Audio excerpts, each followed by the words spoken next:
moom moo di waxtaanee dañu koy door rek li nga xamante ne moom moo jëm ci loi bi nga xamante ne daal voté woon nañ ko à l'Assemblée nationale jëmoon ci coppite ñeel article L29 ak article L30 bu code électoral bi. alors sur ce le président de la République comme defoon na sàkk woon nañu defaat beneen relecture ci mbir mi ñu yóbbu woon ko urgence à l'Assemblée nationale samedi passé. alors nit ñaa ngi wax naan di xaar peut-être que promulgation wu li nga xamante ne moom moo jëm ci boobu loi ndax dina ko defam du ko def ñenn ñi jàpp nañ ne itam bés bi jotagul ngir le président de la République mën a càmbar mbir mi. waaw effectivement xam nga boo xoolee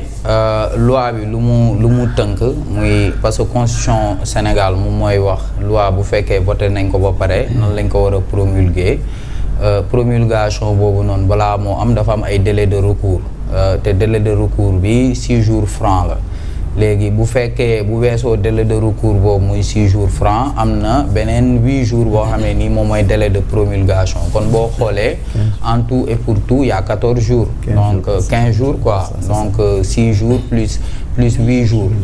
léegi bu fekkee ni dafa nekk ci urgence délai yooyu dañ koy raccourcir de la moitié donc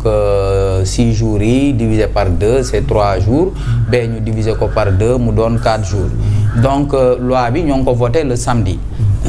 bu fekkee ni loi bi ñoo ngi ko voté le samedi tey jii ñun pour ñu mën a wax est-ce que délai yi jeex na wala jeexul il faut ñu xam ban jour la ñu transmettre loi bi je pense que ça c'est le grand inconnu c'est sûr que ça a été transmis le lundi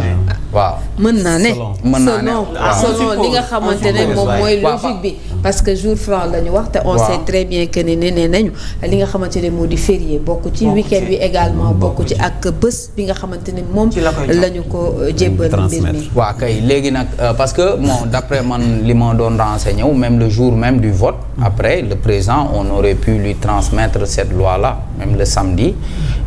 ki ma si doon waxtaanal léegi loolu la ma doon expliquer samedi boobu ngay wax duñ ko si compter bu fekkoon samedi lañ ko déposé le président on aurait pu lui transmettre le samedi léegi samedi bi duñ ko si compter parce que jour boobu lañ ko transmettre le dimanche jour férié la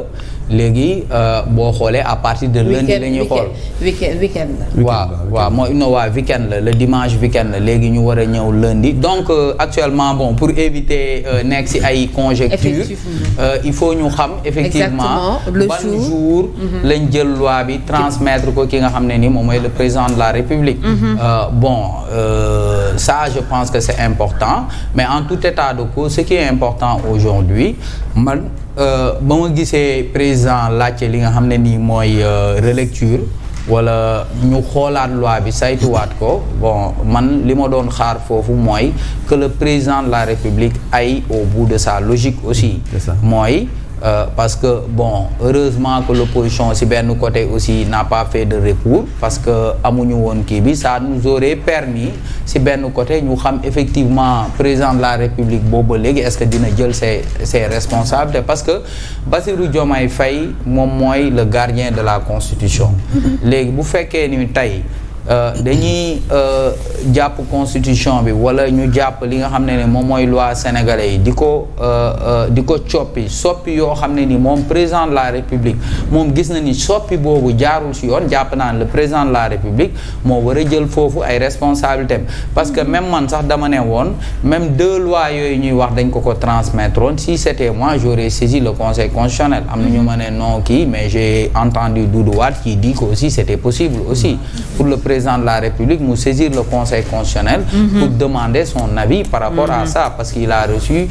li nga xam ne nii moom mooy 2 propositions de loi mais en tout état de cause daal man li may xaar surtout et je pense que bon on va attendre pour voir est-ce que effectivement Bassirou Diomaye Faye dina dem au bout de sa logique mooy tey jii saisir le Conseil constitutionnel pour xool est-ce que loi bi dëppoo na constitution bi est-ce que loi bi lu ñu doon wax mooy la loi elle est impersonnelle elle est générale est-ce que loi bi nga xam ne nii dañ ko tëgg apparemment pour benn nit muy en l'occurrence Ousmane Sonko est-ce que loolu tey jii nii du biaiser un peu le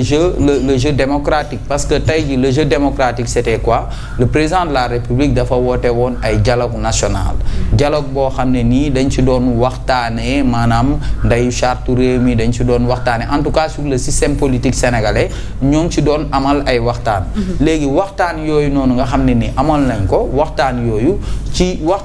lañu waroon sukkandiku pour tëgg ay loi yu bees mais tëgguñu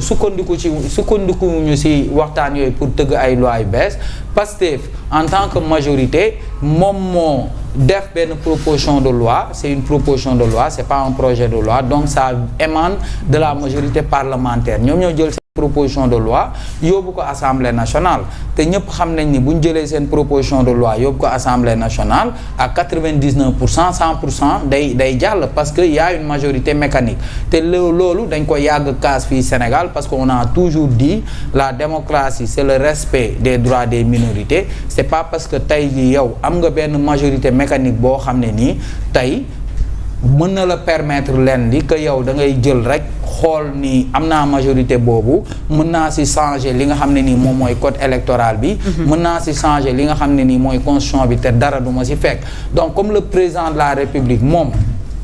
en tant que ki nga xam ne nii moom mooy le garant du respect de la constitution moom pour être au-dessus de la mêlée bañ ko falee président de la République dafa démissionné woon fi nga xam ne nii moom mooy parti Pastef je pense que loolu noonu c'était pour montrer que moom il peut être au-dessus de la mêlée pour wane ni moom daal mën na fexe maanaam tëddee njaaxaanaay pour wan ñëpp ni moom tey en tant que président de la République dina fexe ba ñëpp ñu teg leen sur le même pied donc si on constate pas cela man en tout cas j'attends de voir pour voir est-ce que effectivement le président de la République Bassirou Diomaye Faye est-ce que effectivement dina def recours parce que si moom rek lañ ko mën a xaar parce que actuellement tu sais que au niveau de l'opposition y a Takku Wallu et Takku Wallu ñoom teel nañu xamal seen bopp ni ñoom du ñu dem def recours léegi bu fekkee ñoom Takku Wallu defuñu recours aussi yeneen opposants yi ñoom mënuñu def recours parce que il faut un dixième parce que recours yi bu fekkul le président de la République moo saisir conseil constitutionnel député yi rek ñoo ko mën a def te il faut un dixième des députés 17 députés donc 17 députés yooyu noonu à part Takku Wallu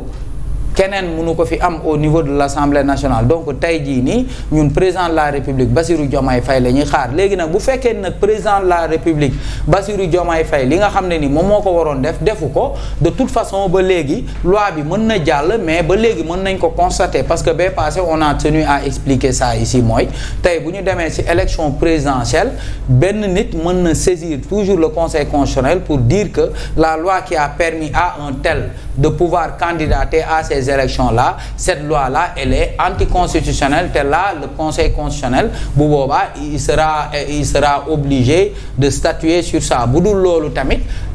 les juristes aussi nous expliquent que tey bu fekkee ni am na benn loi boo xam ne jàllee la noonu bu fekkee ni loi boobu par exemple benn particulier comme Omar Ndiaye wala Fatima ñu